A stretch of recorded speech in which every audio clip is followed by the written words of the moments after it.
ஈரோடு மாவட்டம் கோபிச்செட்டிப்பாளையம் தொகுதியில் அதிமுக பொதுச் செயலாளர் எடப்பாடி பழனிசாமி தேர்தல் பிரச்சாரத்தில் ஈடுபட்டார். அதை தற்போது காணலாம். நான் எடுத்து தரேன், கண்டுக்கவே இல்லை. புறவழிச்சாலை இன்றைக்கு இந்த நகரத்தில் போக்குவரத்து நெரிசல் அதிகமாக இருக்குது, அமைக்கணும்னு சொன்னார். நான் எடுத்து கொடுக்குறேன், நடவடிக்கை எடுக்கினாரு. ஒன்றுமே இல்லை, அப்படியே கிடப்பில் போட்டாங்க. அதிமுக ஆட்சிக்கு வந்தா கோபிச்செட்டிப்பாளையம் இன்றைக்கு பிரம்மாண்டமான பகுதி ஆக்குவேன், சொன்னதை செய்வேன். இவர் மாதிரி போய் பேசி வாழ வேண்டிய அவசியம் இல்லை. அப்புறம் பணக்காரனை பார்த்தா தான் பேசுவார், சாதாரண ஆளை பார்த்தா பேச மாட்டார். நான் எப்போ போனாலும் பார்ப்பேன், எனக்கு அவரு தெரியும் இவரு தெரியுமா, இங்க இருக்குன்னு சொல்ல மாட்டார். கோபிச்செட்டிப்பாளையம் தொகுதியில் இருக்கிறவங்க சொல்ல மாட்டார்.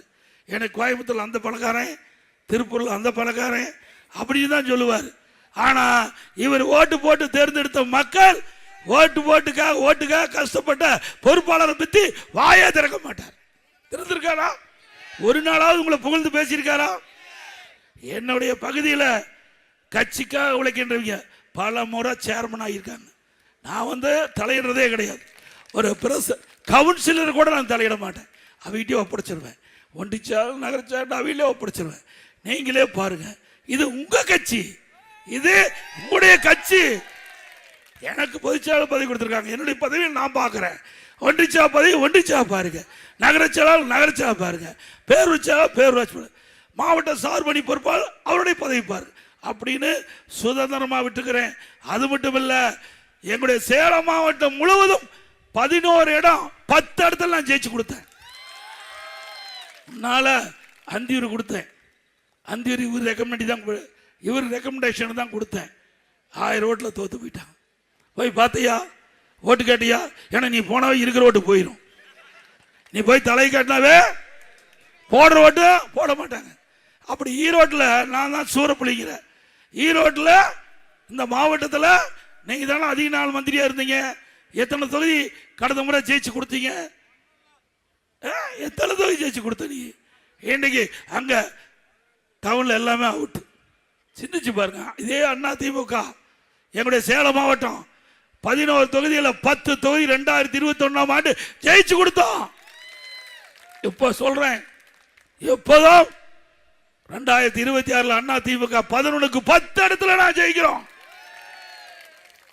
உங்களால உன் தொகுதியில் நீ ஜெயிக்க முடியுமான்னு பாரு. இது சொங்காட்டையன் அவர்களே, உங்க தொகுதியில் நீ ஜெயிக்க முடியான்னு பாரு. சொங்காட்டையா, விளையாட்டு நினைக்காத. உனக்கெல்லாம் மரியாதை கொடுத்து பிரயோஜனமே இல்லை. மரியாதை கொடுக்க வேணுமா? மரியாதை கொடுக்க தகுந்தாளா? என்னைக்கு சிறுமியா பேச ஆரம்பிச்சியோ அன்னைக்கு அப்படி செல்வாக்கு இழந்துட்டார்ல. ஆக வேண்டுமென்றே திட்டமிட்டு நீ அரசியல் நீதியா பேசுனா பதில் சொல்ல தயார். அதை விட்டுட்டு தனிப்பட்ட முறையில் பேசுனா நிறைய இருக்குதுங்க, டிவியில போட்டு விட்டுருவேன். கோபியில நடமாட முடியாது. இந்த வீதியில, கோபி வீதியில அத்தனை பேர் காரி துப்பிடுவாங்க. ஞாபகம் வச்சுக்க. விளையாட்டா என்னை நினைச்சிடாத. இன்றைக்கு வீக்கில் தான் சேனை எடை போட்டுறாத. நான் முதலமைச்சர் இருக்கும் போது யாரெல்லாம் என்னென்ன பண்ணீங்கன்னா எல்லாமே அப்பவே வச்சிருக்கிறேன். அதுக்கு மிந்தி நீ என்னென்னலாம் ஆட்டம் போட்டேன்னு அத்தனையும் எல்லாமே இருக்குது. சொங்கடையன் அவர்களே, ஜாக்கிரதையா பேசுங்க, அரசியல் நீதியா சந்திங்க. நாங்க பதில் சொல்ல தயார். அதிமுக ஆட்சிக்கு வந்தா நிறைய திட்டங்களை நிறைவேற்றுவோம். அத்திக்கீழ அவனாசி திட்டத்தில் விடுபட்ட பகுதி அனைத்தும் சேர்த்து கொள்ளப்படும். அதே போல விவசாயிகள் வாங்கிய தொடக்க வேளாண் கூட்டுறவு வங்கியில வாங்கிய விவசாய கடன் தள்ளுபடி செய்யப்படும்.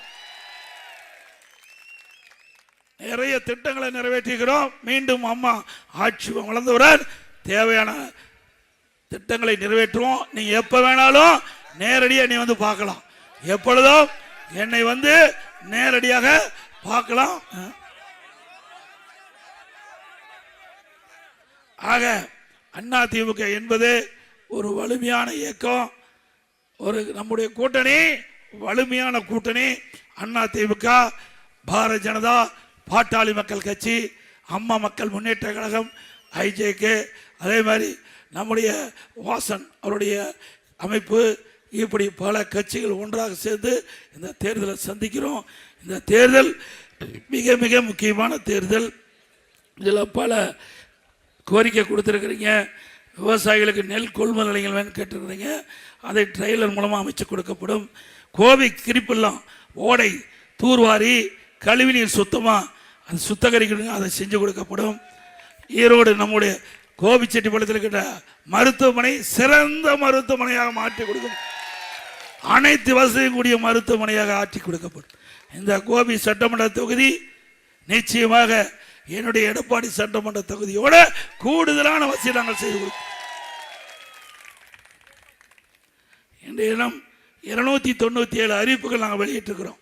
அதில் முக்கியமான அறிவிப்பு, அதிமுக ஆட்சிக்கு வந்த உடனே இந்த விலைவாசி விண்ணை முற்றுகையால் உயர்ந்து போச்சு. 1 கிலோ அரிசி 30 ரூபா ஏறி போச்சு, பருப்பு 60 ரூபா ஏறி போச்சு, எண்ணெய் 1 லிட்டர் 60 ரூபா ஏறி போச்சு. ஏறி போச்சுல்ல?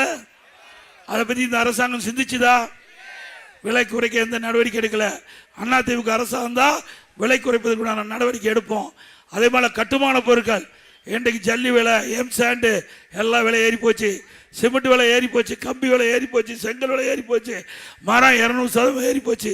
இந்த மாதிரி வீடே கட்ட முடியாது. அதே போல் மின் கட்டணம் 67% உயர்த்திட்டாங்க. 67% மின் கட்டண உயர்வு. கடைக்கு இந்த முனிசிபாலிட்டி நகராட்சி 100%, 150% கடைக்கு வரி, 150% கடைக்கு வரி. அதிமுக ஆட்சியில் 1000 ரூபா கட்டினா 2700 ரூபா வரி கட்டணும். அதே மாதிரி வீட்டு வரி 1000 ரூபா கட்டினா இப்போ 2000 ரூபா கட்டணும். 100% வீட்டு வரி ஆண்டுக்கு 6% உயர்த்தப்படும் என்று அறிவிச்சிட்டாங்க. அதோட குப்பைக்கு வரி போட்டாங்க, குடியிருக்கு வரி. இப்படி வரி மேல் வரி போட்டு விலைவாசி உயர்வுகளை மக்கள் பாதிக்கிறாங்க. அதிலிருந்து அவனை காப்பாற்றுகின்ற விதமாக எல்லா குடும்ப அட்டைதாரருக்கும் அவருடைய வங்கி கணக்கில் 10,000 ரூபாய் சிறப்பு உதவித்தொகை அனைத்து குடும்ப அட்டையில் இருக்கின்ற குடும்ப தலையின் மீது மாதந்தோறும் 2,000 ரூபாய் வங்கி கணக்கிலே செலுத்தப்படும். எல்லா குடும்ப அட்டைக்கும் விலை இல்லாமல் ஃப்ரிட்ஜ் வழங்கப்படும். நம்முடைய பெண்களுக்கு அம்மா இருசக்கர வாகனம் 5 லட்சம் பேருக்கு கொடுக்கப்படும் 27 மானியத்தில். எல்லா குடும்பத்தாருக்கும் வருடத்திற்கு 3 கேஸ் சிலிண்டர் விலை இல்லாமல் வழங்கப்படும். ஒவ்வொரு ஆண்டும் தைப்பொங்கல் வருது, பொங்கல் தொப்பு கொடுக்குறாங்க. அதோட 1000 ரூபாய் பணமும் ரொக்கமாக கொடுக்கப்படும். ஒவ்வொரு தீபாவளி பண்டிகை வருது, அந்த தீபாவளி பண்டிகை போது நம்முடைய பெண்களுக்கு அற்புதமான பட்டு புடவை வழங்கப்படும். பெண்கள் தான் நகர பேருந்துல கட்டணம் இல்லாமல் பயணம் பண்றாங்க. இனிமேல் ஆண்களும் நகர பேருந்துல கட்டணம் இல்லாமல் பயணம் செய்யலாம். இப்ப ரேஷன் கடையில் போடுற அரிசி தரம் குறைவாக இருப்பதாக என்னிடத்திலே புகார் வந்திருக்குது. அதிமுக ஆட்சி அமைந்த உடனே ரேஷன் கடையிலே போடப்படுகின்ற அந்த விலையெல்லாம் அரிசி கடையில் வாங்குற அரிசி மாதிரி நம்பர் 1 அரிசி போடப்படும். ரேஷன் கடையில் எத்தனை ஆயிரம் கோடி செலவானாலும் அதை பற்றி கவலை இல்லை. ஏழைகளுக்கு ரேஷன் கடையில் வழங்கப்படுகின்ற அரிசி தரமான அரிசி. இன்றைக்கு கடையில் வாங்குற அரிசி விட தரமா இருக்கும். அதே போல அரிசி தான் நம்ம விலை இல்லாமல் கொடுக்கிறோம். இனி பருப்பு விலை இல்லாமல் கொடுக்கப்படும், எண்ணெய் விலை இல்லாமல் கொடுக்கப்படும் ரேஷன் கடையில். அதே போல மாற்றுத்திறனாளிகள் வாங்கிய கடன் தள்ளுபடி செய்யப்படும். இந்த நகரத்தில் கடை ஓரமாக வச்சிருக்கிறாங்க, சிறு சிறு கடை, அவர் கூட்டுறவு வங்கியிலே கடன் தள்ளுபடி செய்யப்படும். அதோட அம்மா இல்லம் இன்றைக்கு ஜாதி மதம் கிடையாது. ஏழைகள் இருந்தா வீடு இல்லாமல் இருந்தா அவர்களுக்கு அதிமுக ஆட்சியில் அற்புதமான காங்கிரீட் வீடு ஏழைகள் அனைவரும் கட்டி கொடுக்கும். அதே போல பட்டியலின மக்கள், ஆதி திராவிட மக்கள், அருந்திதீர் மக்கள், மலைவாழ் மக்கள், அந்த மக்கள் வீடு இல்லாமல் இருந்தால் அவர்களுக்கும் அற்புதமான காங்கிரீட் வீடு கட்டி கொடுக்கப்படும். அந்த குடும்பத்தில் பிறந்த ஆண் வாரிசுகள் திருமணமாகி தனி குடித்தனம் போகின்ற பொழுது அவர்களுக்கு அரசாங்கமே சொந்தமாக நிலம் வாங்கி காங்கிரீட் வீடு அந்த குடும்பத்தை சேர்ந்து கட்டி கொடுக்கப்படும். இன்றைக்கு பட்டம் பெற்ற நம்முடைய மாணவர்கள் வேலை வாய்ப்பிலே பதிவு செஞ்சு வேலை கிடைக்காம இருந்தால் அந்த மாணவர்களுக்கு மாதந்தோறும் 2,000 ரூபாய் உதவித்தொகை வழங்கப்படும்.